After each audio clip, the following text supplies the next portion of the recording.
dushimire abagumyabanga n'abarundi ko mu misi iyo hari amajambo menshi mwashizeho umutaka.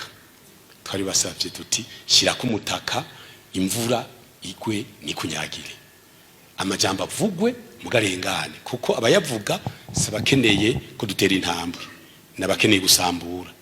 Twifuka umutaka rero, amajambo azwi atwubaka, turazi inzira zanana, inzira zacu, indongozi zacu zitubwire.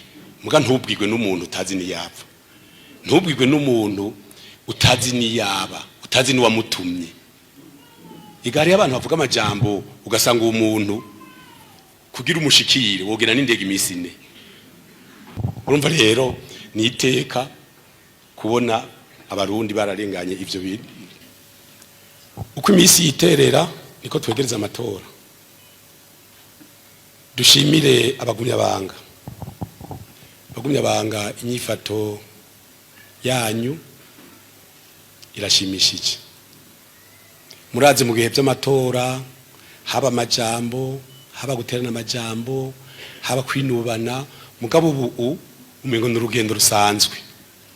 Ibiro tukabishima ku mpanuro zatanzwe mukakurikiza. Twarabwiye tuti umugambo twari igihugu n'umugambo w'umuvyeyi, umugambo w'umuvyeyi, kandi twazi Imana imbere. Nta muntu ateza kuvuga ijambo ribi, nta muntu ateza gutuka umuntu, nta muntu ateza kubwira umuntu nabi. Abantu bose babavukana n'abatari mu mugambwe baba nitwa tubatwara.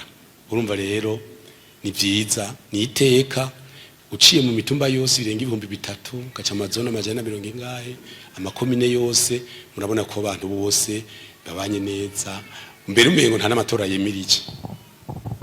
Tukashima rero ibikorwa byose byakozwe biganisha abantu matora ngene mwavyitavye, umwe wese yakoze. Reka rero iyi misi isigaye twitegura tubandanye ibikorwa mu mitumba, mazone. Duhagarare neza rero tugume ku kivi.